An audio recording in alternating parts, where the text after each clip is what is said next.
Mais c'est qui cette foutue Madame Bovary ? Madame Bovary, c'est un incontournable dans la culture littéraire. Impossible de passer à côté.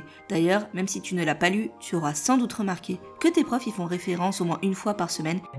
Et à chaque fois, c'est la même chose. Tes potes et toi, vous vous regardez tous sans savoir qui est cette foutue Madame Bovary. Bon, alors déjà, il faut comprendre que Gustave Flaubert, qui est l'auteur de Madame Bovary, n'en est pas à son premier roman lorsqu'il écrit ce qui demeurera son plus gros succès. Nice. Avant Madame Bovary, il a écrit un roman intitulé La Tentation de Saint-Antoine, qui est jugé beaucoup trop lyrique. Je reviendrai sur ce qu'est le lyrisme dans une prochaine vidéo, par ses amis. Ceux-ci lui conseillent d'écrire sur un sujet plus terre-à-terre, dans un style bien différent, presque familier, lui suggère-t-on. Il s'inspire ainsi d'un fait divers. Cette technique, d'ailleurs, n'est pas sans rappeler Stendhal et son roman Le Rouge et le Noir. Un officier de santé, bref un médecin quoi, portant le nom d'Eugène de la Mare, épouse en seconde noces, ça veut juste dire qu'il a déjà été marié une première fois, une certaine Delphine Couturier, bien plus jeune que lui. Je vous la fais courte, le mariage n'est pas heureux et finit mal, le pauvre médecin est fait cocu, sa femme meurt à 27 ans, criblée de dettes et laisse derrière elle une petite fille. Or il faut aussi savoir que Flaubert ne met pas moins de 5 ans à écrire son chef-d'œuvre, dont le titre complet est d'ailleurs Madame Bovary, mœurs de province. En effet, dans Madame Bovary, l'auteur critique de façon plutôt acerbe les mœurs provinciales qu'il juge responsables de la destinée tragique de son héroïne. À sa sortie, en 1856, le livre choque, comme beaucoup d'œuvres à l'époque. Et Flaubert est poursuivi pour l'immoralité de son œuvre avant d'être acquitté. Pourtant, on n'est pas du niveau 50 nuances degrés.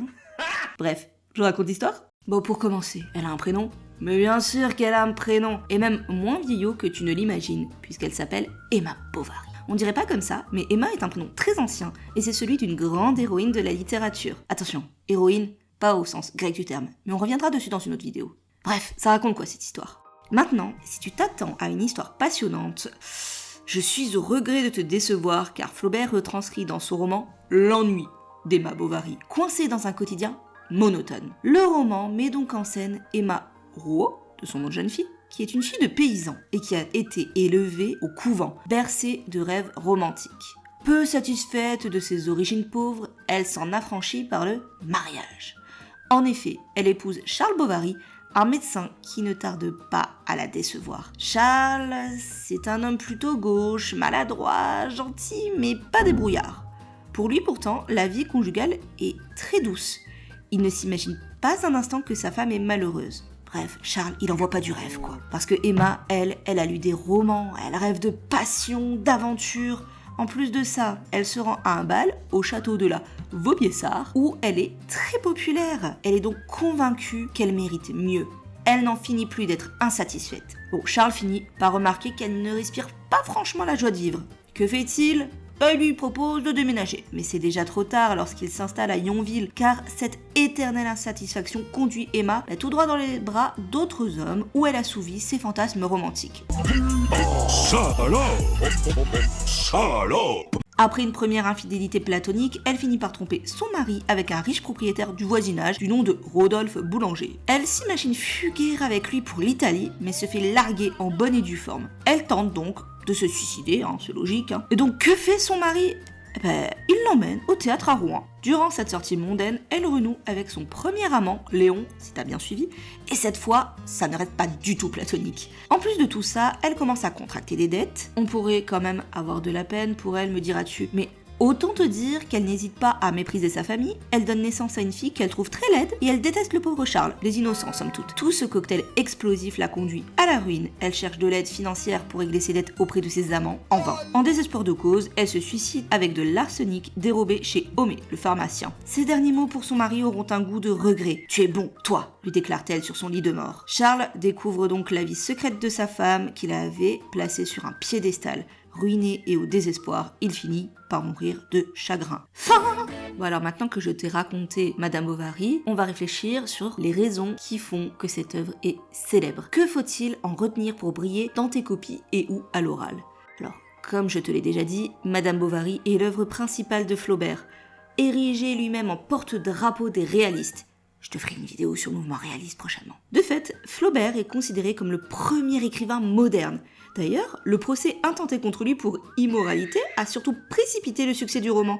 C'est comme un bad buzz. Flaubert se distingue par son obsession de la forme. Il cherchera toute sa vie à produire une littérature si parfaite qu'elle en était impossible, associant le lyrisme et l'ironie, la grandeur tragique et la médiocrité. Le style de Flaubert est en grande partie responsable du succès du roman. En effet, il développe l'art du point de vue, c'est-à-dire que ses personnages sont dépeints à travers le regard d'autres personnages, ce qui gomme totalement l'objectivité. De plus, Flaubert utilise le discours indirect libre pour commenter certains passages de façon très ironique. En gros, il se fout de la gueule de ses personnages, quoi. Ses incursions dans son œuvre surprennent et, associées à la multiplicité des points de vue, brosse un tableau absurde qui manque de cohérence. Somme toute, la médiocrité de la vie provinciale et des rapports sociaux. On aborde divers thèmes importants dans cette œuvre.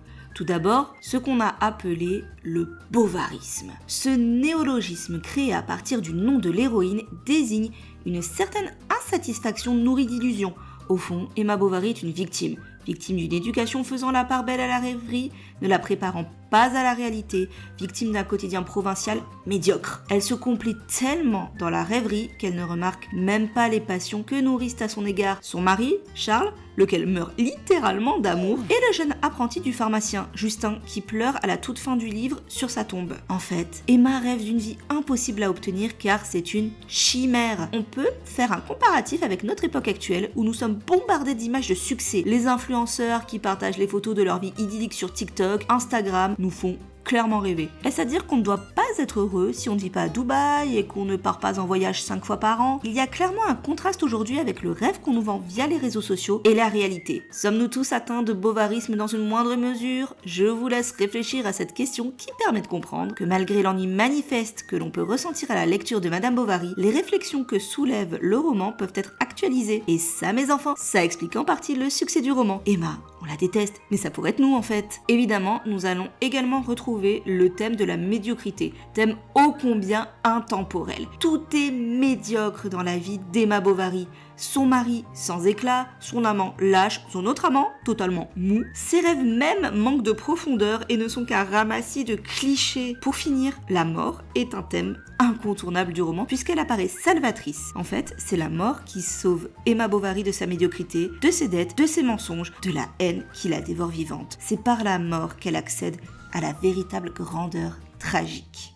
C'est l'heure de la conclusion, les enfants. Vous l'aurez compris, Madame Bovary, c'est un roman sur rien. Et Flaubert revendiquait cette vacuité. L'histoire est banale, inspirée d'un fait divers banal, mais c'est l'écriture de Flaubert qui transforme la banalité en chef-d'œuvre. Le langage de Flaubert devient la matière même du roman. J'espère que ce premier épisode vous aura plu. Il existe en version podcast que vous pouvez retrouver sur Spotify ou encore Deezer sans les chibis et les apartés de mon monteur, créés spécialement pour l'occasion bien sûr, dont vous ne pouvez profiter que sur YouTube. N'oubliez pas de vous abonner si vous souhaitez découvrir les prochaines vidéos qui vulgarisent le français et vous font progresser. Ciao ciao!